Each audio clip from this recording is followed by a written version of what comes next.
Et bienvenue à tous sur l'Expert, votre émission quotidienne sur YouTube, où dans cette émission, j'aide les parieurs à faire leur pronostic NBA en partageant mes analyses, mes conseils sur les différentes rencontres du jour. Pour ceux qui ne me connaissent pas, je suis Dorado, parieur professionnel au Mexique, spécialisé dans le basket évidemment. Je mise d'ailleurs sur plus de 100 championnats différents. Vous pouvez retrouver l'ensemble de mes pronostics sur basket-pronostic.com. Ça fait depuis plus de 10 ans aussi que j'aide les parieurs dans la francophonie à augmenter leurs revenus grâce à leur passion des paris sportifs. Et si c'est aussi votre objectif, n'hésitez pas à vous abonner à la chaîne YouTube, d'activer la cloche des notifications pour ne louper aucune des prochaines vidéos et de me suivre sur les différents réseaux sociaux. Aujourd'hui on est jeudi, normalement à 20h heure française on a le Dorado Show, mais aujourd'hui j'ai eu un contretemps, donc du coup cette vidéo l'expert sort plus tard. Il est déjà midi 20 ici, donc 19h20 en France, et donc du coup ça va être short pour faire les deux émissions. C'était soit je faisais le Dorado Show, soit je faisais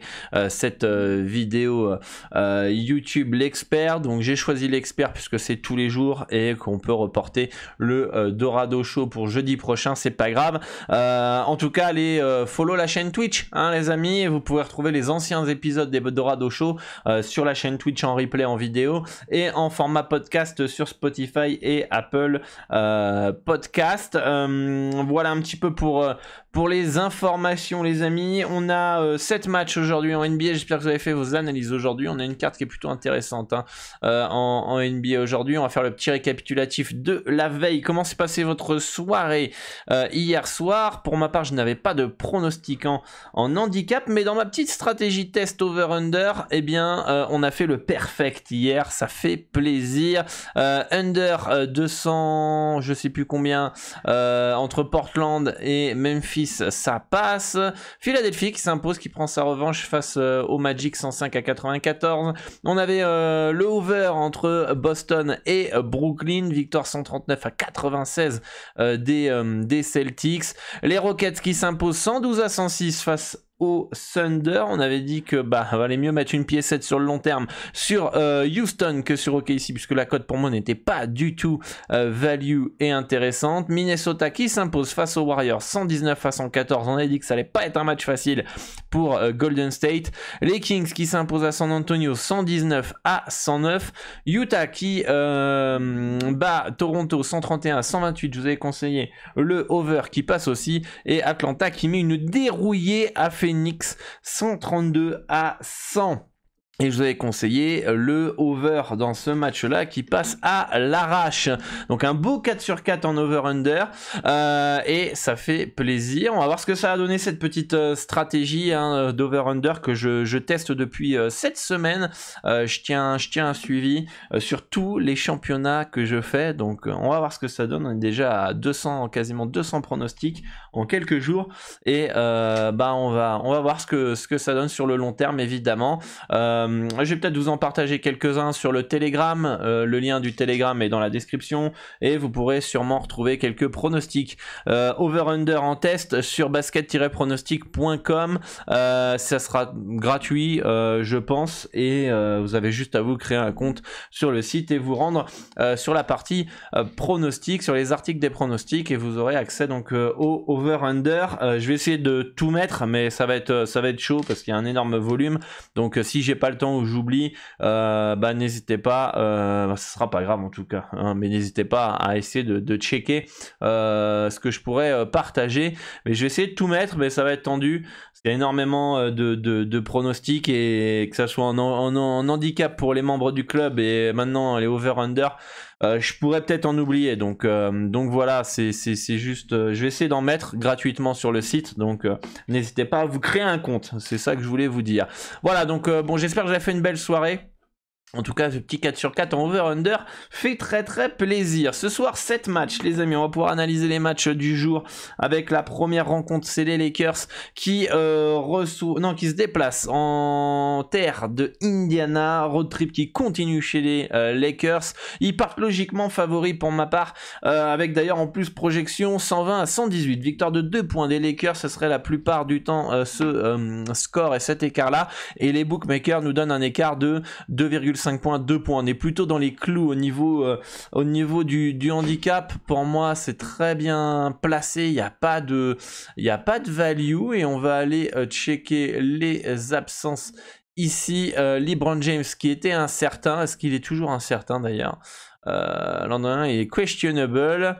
Et son statut est pas très clair pour jeudi pardon, face aux Pacers, donc il est incertain. Davis probable, Patrick Beverley probable. Je pense quand même qu'il va jouer. Je pense qu'il va jouer notre ami James. Et donc du coup je pense qu'il n'y a pas malgré tout de value dans ce match là, ni dans les over under, donc voilà, pour moi on passe cette rencontre, il n'y a pas de value.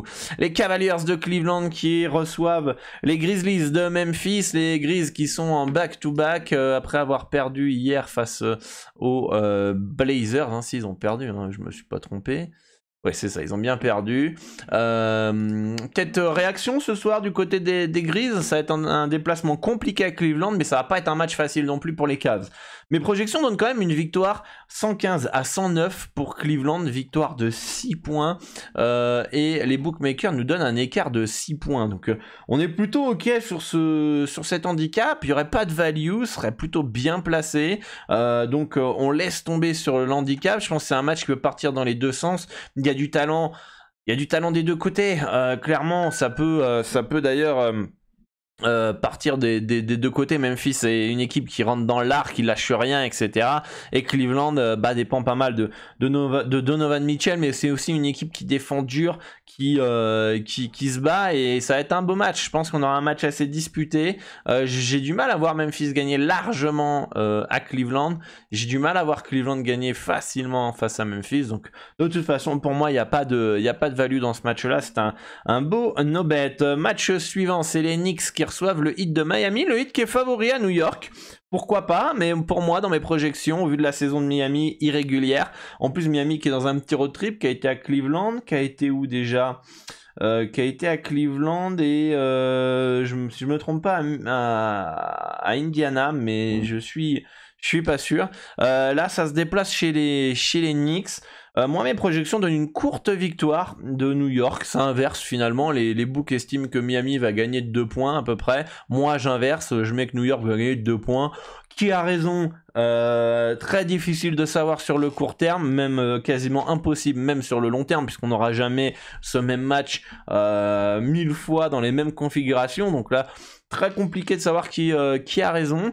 Moi, je pense quand même qu'au vu de la saison des deux équipes, New York léger favori à domicile me semble plus logique que Miami léger favori à New York à l'extérieur. Ça va être un match assez disputé. Pour ma part, je préfère partir sur des Knicks à 2,14. Sur le long terme, je pense que Miami, la 2,14, on fait 100 divisé par 2,14, ça fait un peu moins de 50%, ça fait 46,73% de proba.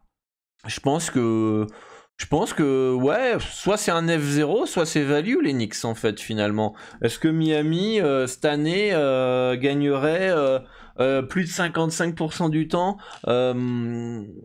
les matchs à New York? Pas convaincu, donc pour moi plus une value du côté des Knicks. Ça me semble un bon choix, et du côté du cut, j'irais plus sur un over de 115,5 points. Même si c'est Miami et ça défend, et New York c'est une équipe aussi coachée par Thibodeau qui est un coach défensif. Je pense que les deux équipes ont du talent offensif, et notamment que Miami a joué beaucoup de matchs sans ses meilleurs joueurs. Donc bon, je m'attends à un moment donné que Miami puisse s'emballer offensivement et scorer un peu plus que ce qu'ils ont scoré depuis le début de la saison. Donc voilà, moi plus sur un over et sur une victoire de New York. Donc on verra ce soir. Match suivant, c'est les Bulls de Chicago qui reçoivent les Hornets. Chicago qui part logiquement favori à domicile face à Charlotte. Un écart de 6 points selon mes projections. Victoire 120 à 114 pour les Bulls. Les bookmakers donnent un écart de -5,5, -6. Donc il n'y a pas de value pour moi sur l'handicap. C'est plutôt très très bien placé. Au niveau du cut, on pourrait peut-être partir sur un under de 137,5. Mais je trouve ça juste. Mais en plus, c'est deux équipes qui courent, qui bombardent, etc. Donc on pourrait peut-être avoir un over dans ce match-là. Je le trouve un cut un poil tout petit peu haut, mais c'est pas assez pour partir sur le under. Donc pour moi, c'est un bon no-bet. Je pense qu'on pourra avoir un match qui va partir dans tous les sens, comme on a eu lors de la première confrontation à Charlotte il y a quelques semaines, où finalement Chicago a dominé 2-3 quarts-temps avant que les Hornets remontent et gagnent face à cette équipe des Bulls. Dans le deuxième mi-temps, voilà, un match qui peut partir dans tous les sens. En tout cas, pour moi, par rapport à ma stratégie, il n'y a pas de value dans ce match-là. Le talent est des deux côtés et ça peut vraiment partir dans tous les sens. Je pense que Chicago a plus quand même de solidité, ils sont à domicile, donc c'est logique qu'ils soient favoris dans ce match-là. Match suivant, c'est les Mavericks de Dallas qui reçoivent les Pélicans. Un beau petit match en perspective avec Luka Doncic qui est de retour. Du côté des Mavs, on a toujours Christian Wood qui est pas là. Et du côté des Pélicans, on a Zion Williamson qui est toujours pas là. Brandon Ingram et CJ McCollum seront bien présents. Je pense qu'on aura un match plus serré de ce que peuvent penser les bookmakers. 1,58. Encore une fois, on fait 100 divisé par 1,58. Ça fait 63% de probabilité de gagner pour Dallas. Est-ce que c'est value Dallas ou est-ce que vaut mieux tenter une piécette sur les Pélicans, hein? Moi, je pense qu'on... faut que si tu veux gagner de l'argent en misant Dallas en sec, il faut que tu aies 70% de réussite dans ce genre de match. 70% de réussite pour faire un bon petit bénéfice. Ça me paraît un peu abusé. Donc je pense qu'on est plus proche d'une value des Pels. Les Pels sont capables d'aller gagner là-bas. J'irais quand même plus sécurisé sur un Nash plus 4,5 à 1,943. Je pense que l'handicap peut être intéressant. Et sinon, deux équipes qui aiment bien courir, qui jouent vite, qui peuvent scorer. J'irais plus sur un over de 122,5. D'ailleurs, quand j'ai fait le slide, la cote était à 934. Maintenant, elle est à 1,892. Donc le over me semble plutôt pas mal, notamment avec le retour de Luka Doncic. Ça peut bombarder, ça peut jouer vite, etc. Donc pour moi, préférence sur ce petit over 222,5. Et sinon, ceux qui sont un peu plus fous ou qui ont une stratégie à grosse cote, vous pouvez ou de coups de poker, vous pouvez tenter les Pélicans secs. Ceux qui veulent sécuriser, vous pouvez prendre le plus 4,5 à 1,943. Et alors il y en a d'autres qui veulent encore plus sécuriser, vous pouvez chercher le plus 7 à 1,625. Donc voilà pour ce match-là. Match suivant, c'est les Nuggets. D'ailleurs les cotes ont disparu. Les Nuggets qui reçoivent les Warriors. Alors là on peut voir 124 à 111 en termes de projection pour les Nuggets, et en fait l'handicap était de -12,5, hein. Je sais pas si vous l'avez eu le temps de le voir, mais il était à -12,5. On va attendre que les cotes reviennent. Pourquoi en fait il y a autant d'écart dans les projections et au niveau de la cotation des bookmakers? Tout simplement pour ça. Troisième match en 4 jours back-to-back pour les Warriors. Ok, jusque là ça va. Et si on va sur la liste des blessés, j'espère que vous voyez bien, si c'est bon, vous voyez correctement. Si on va à la liste des blessés, Golden State, je les ai passés. Voilà, ils sont là. Donc là, on a André Iguodala qui n'est pas là. Ok, pourquoi pas. Alors, est-ce qu'on a eu d'autres news qui sont tombées? Ça sera intéressant, on va aller checker ça. Parce que j'ai pas eu moi plus de news, mais ici sur Roto World, Golden State, on clique dessus. Voilà, on a les stats, on a tout ça, mais ici on a Draymond Green incertain, Andrew Wiggins incertain, Stephen Curry incertain, Klay Thompson très incertain. Donc tant qu'on n'a pas les informations du côté de Golden State, c'est impossible de partir dessus. Évidemment, si les trois là ils jouent, pour moi il y a value sur Golden State à plus 12,5, mais tous les jours. évidemment tous les jours. Les codes sont parvenus, peut-être que les infos sont tombées hein, pendant que je suis en train de parler, mais j'ai pas reçu la notif encore.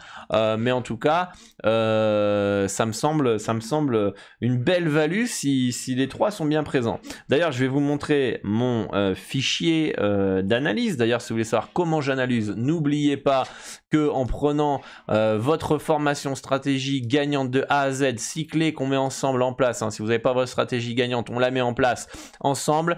C'est une formation de 9,70 € hein, au lieu de 50 €. Vous allez donc avoir les 6 clés à mettre en place pour mettre en place votre stratégie gagnante et vous intégrez une liste WhatsApp où je vous accompagne.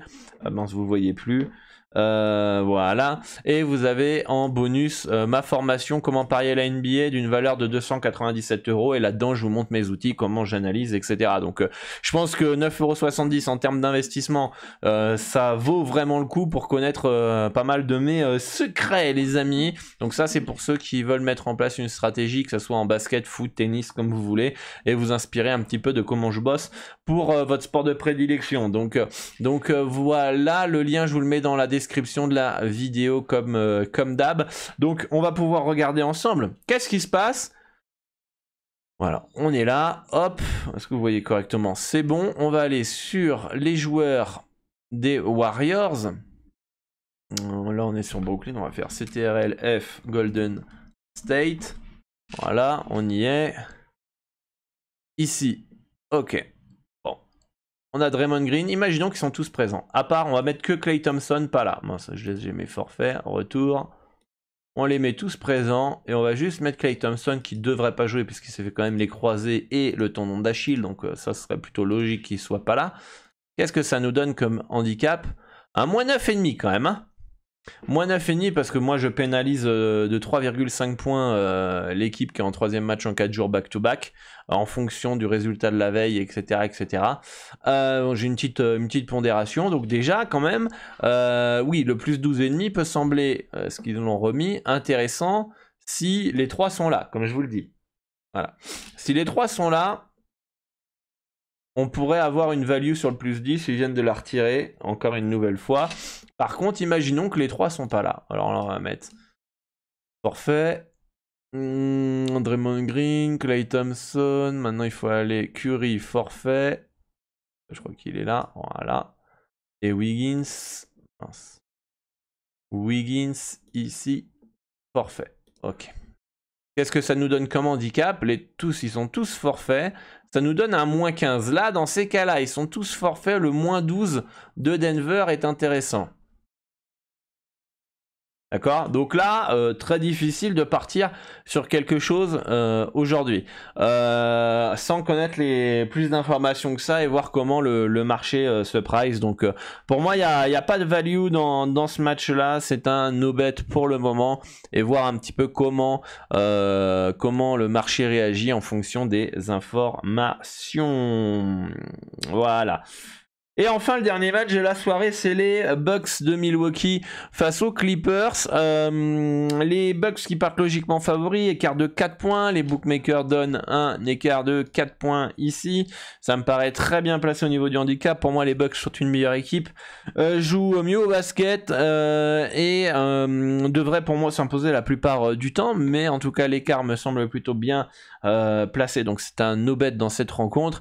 Et au niveau du cut, alors c'est vrai que les Bucks ça bombarde quand même, ça joue très très vite depuis que, comment il s'appelle, Middleton est revenu. Par contre les Clippers c'est une équipe qui défend pas mal, qui a un rythme de jeu un peu plus lent. Donc s'ils arrivent à imposer leur tempo ou du moins ralentir un poil Milwaukee, alors le under 231 peut être intéressant pour ma part.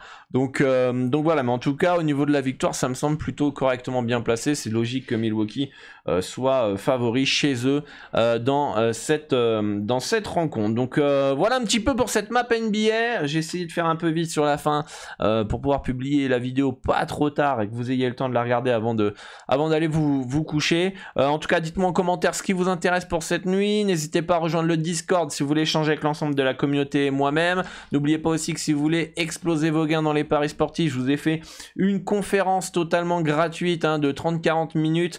Le lien est dans dans la description pour s'inscrire. Vous aurez 25 à 30% de bénéfices en plus grâce à cet outil que tous les parieurs professionnels utilisent. Donc voilà, le lien est dans la description si vous voulez regarder cette conférence et exploser vos gains. Donc voilà les amis, pour ce petit rappel. Moi je vous dis à demain pour une nouvelle vidéo. Bonne chance pour vos pronostics et soyez toujours prudent dans votre money management. Misez de l'argent que vous êtes prêt à perdre, respectez votre stratégie et moi je vous dis à très bientôt pour une nouvelle vidéo. Ciao.